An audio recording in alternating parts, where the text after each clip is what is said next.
তোমরা সবাই কেমন আছো? আশা করি সবাই খুব ভালো আছো। আমিও ভালো আছি, আমার সোনা ভালো আছে। সোনা এখন ঘুমাচ্ছে আর আমি তোমার সামনে এখন এই দেখো শাড়ি পরে হাজির হয়ে গেছি।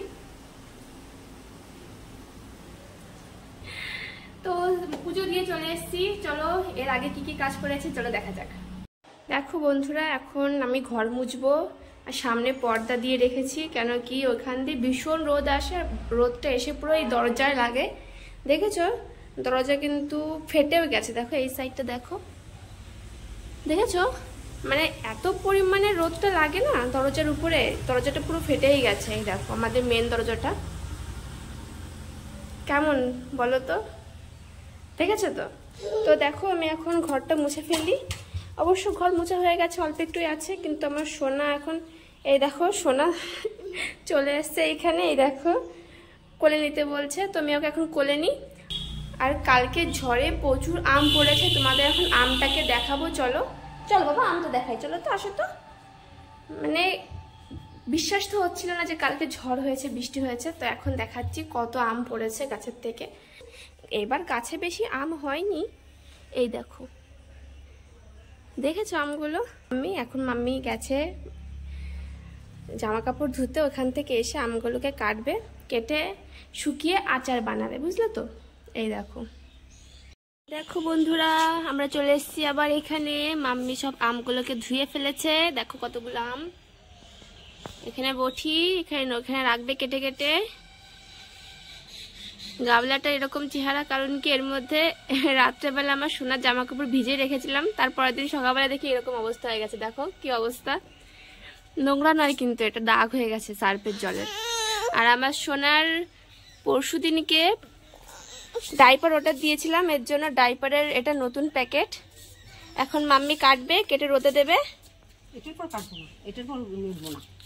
না এটার পর তো মেলবে না, অন্য কিছু করে মেলবে, কিন্তু এটার উপর খোসা রাখতে হবে না। এই দেখো মাম্মি কাটছে, তো কেটে নিক, তারপর রোদে দেওয়া হবে এখনের মতো। তো বন্ধুরা দেখো, মানে আমটা এত হয়ে গেছে, পাকার সময় হয়ে গেছে, ভেতরে আঠিটা একদম শক্ত হয়ে গেছে। এর জন্য ওই বুটিতে কাটা যাবে না, কারণ ওই বুটিটা একটু ধার কম, বড় বুটি তো, এর জন্য এই ছোট বুটিতে কাটতে হবে। অবশ্য ছোট বুটিতেই অল টাইম কাজ হয়, যেরকম সবজি টবজি কাটার জন্য, আর বড় বুটিটা মাছ টাছ কাটার জন্য দরকার হয়, তো এর জন্য বড় বুটিটা রাখা হয়েছে। তো এটা আরামসে কেটে গেছে, এটা ধার বেশি তো সেজন্য। তো চলো মাম্মি কেটে নিক, ততক্ষণে আমার সোনাকে একটু খাইয়ে দিয়ে স্নান করে রেডি করে ফেলি। অনেক সময় লাগবে কাটতে, দেখো কত কষ্ট হচ্ছে কাটতে, মানে ভীষণ শক্ত হয়ে গেছে, বুঝলে তো? চলো মাম্মি কাটুক, ততক্ষণ আমি আমার সোনার কাজ করে ফেলি। Bye bye. দেখো বন্ধুরা, এখন আমার সোনা ঘুমিয়ে পড়েছে, দেখতেই পাচ্ছ এখন ঘুমিয়ে পড়েছে। আর এই কাঁথাগুলো সব রোদে ছিল, রোদ থেকে নিয়ে এসেছি, ওখানে ঠান্ডা হোক মেলে দেবো। কেন কি গরম তো, বুঝতে পারছো গরমের সময় তো গরম কাঁথা তো দেওয়া যাবে না, ভাঁজ করে রাখলে গরম থাকবে, সেজন্য কাঁথাগুলি ঠান্ডা হোক এখানে। আর চলো মাম্মি আম কেটেছে, দেখে আসি। আমগুলো রোদে দিয়ে এসছে মাম্মি, চলো দেখা যাক। দেখো কি রোদ, দেখেছো? এই দেখো, বাপরে দেখাই যাচ্ছে না কিছু। দেখো দেখেছো আচারের জন্য এইগুলি, আর এইগুলি হচ্ছে যখন আমের সিজন চলে যায় তখন একটু টক টক খেতে হয়, আচার টাচার খেতে হয়, মানে বুঝতে পারছো, চাটনি বাটনি, সেজন্য ওগুলো কাটা হয়েছে। ওগুলো শুকিয়ে রেখে দেবে, আম ফলসি যাকে বলে, শুকিয়ে থাকবে। আর এইগুলো আচারের জন্য। চলো এখন ভীষণ রোদ, ঘরে যাই। তো এখনের মতো টাটা, আমি স্নান করবো, তারপরে তোমার সঙ্গে কথা হবে। এখনের মতো বাবাই। তো দেখে ফেলেছো তোমরা যে আমি কি কি কাজ করেছি সকালের থেকে। তো মাম্মি আমগুলিকে কেটে রোদে দিয়ে দিয়েছে, তো তোমরা দেখলে। তো তারপর স্নান করে আমি পুজোটা দিয়ে চলে এসেছি। ছেলে উঠে গেছিল পুজো দেওয়ার পরে, তো ওকে একটু ঘুম পাড়িয়ে দিয়ে চলে এসেছি তোমার সঙ্গে কথা বলতে। আর বলো তোমরা কি করছো? আমি তো এই চলে এসেছি রিলস বানাতে। আর লাইভে তো তোমরা কেউ আসলেই না, কথা বললেই না, আমি খুব রাগ করেছি তোমাদের উপরে।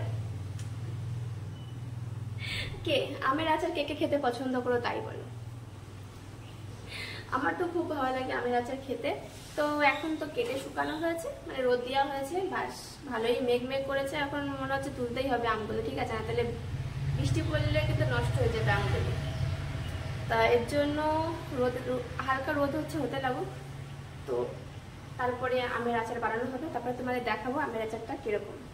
অবশ্য সকালবেলা থেকে উঠে কি কি কাজ করেছি কিছুই করিনি। সকালে আজকে লেট হয়ে গেছে উঠতে, 7:30টার সময় ঘুমের থেকে উঠেছিলাম, কেন কি সারাদিনে টাইমই পাই না ঘুমানোর, একটু রাত্রেবেলা একটু টাইম পাই। তাও যদি সকাল সকাল উঠে যায় তাহলে বলো কষ্ট হয় না সারাদিন ছেলেকে নিয়ে থাকতে, আবার তারপরের মধ্যে একটু রিলস বানাতে গেলে যখনও ঘুমায় তখন আমি রিলস বানাই, তো তার মধ্যে আর ঘুমানোর টাইম পাই না, রিলস শেষ ও উঠে যায়। তারপরে রাত্রেবেলা একটু টাইম পাই, রাত্রেবেলা একটু লেট হয়ে গেছে ঘুমাতে, আমি লেট করে ঘুম থেকে উঠেছি। উঠে ওকে খাইয়ে দাইয়ে বেশ একটু কাজ টাজ করলাম, ঘরটা মুছলাম, আর মাম্মি কাটলো আম, সেটাও দেখলাম। আর ছেলেকে খাইয়ে মানে স্নান করিয়ে ঘুম পাড়িয়ে দিয়েছি, তারপরে গিয়েছি উপরে পুজো দিতে। উপর থেকে এসে তোমাদের কাছে হাজির। বলো কি করছো আর আমাকে কেমন লাগছে দেখো। আজকে শাড়িটা পুরো দেখাতে পারছি না, কিন্তু কেমন লাগছে সেটা তোমার কমেন্টে জানাবে, ঠিক আছে?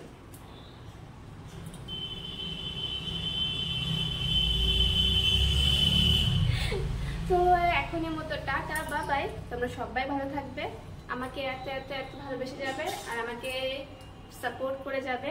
তোমাদের সাপোর্টের আমার প্রচুর প্রয়োজন, আর আমার পাশে থাকবে, হ্যাঁ। আর যে আমাকে সুন্দর সুন্দর কমেন্টস করো তাদের জন্য অসংখ্য ধন্যবাদ। তোমরা খুবই ভালো, আর আমার খুব ভালো লাগে তোমাদের সঙ্গে কথা বলতে। আর কিছু কিছু ক্ষেত্রে তোমাদের কমেন্টসে রিপ্লাই আমি দিতে পারি না, সেজন্য সরি, হ্যাঁ, রাগ করো না কিন্তু। তো এখনের মতো টাটা বা বাই, রিলস বানাতে হবে, বাই। দেখো কালকে তো ভোট দিয়ে এসেছি, কালকে ভোট ছিল, তো আজকে পুরো ব্ল্যাক হয়ে গেছে, কালকে কিন্তু এতটা ছিল না, মানে পুরো স্পিড তো, মানে কি বলবো, সেই ভুলে গেছি কি ছিল, অ্যাসিড, হ্যাঁ মনে পড়েছে, অ্যাসিড, তো এর জন্য পুড়ে গেছে জায়গাটা। তো এটা তো উঠে গেছে, এটা পুড়ে গেছে। তো এখনের মতো টাটা বা বাই বাই।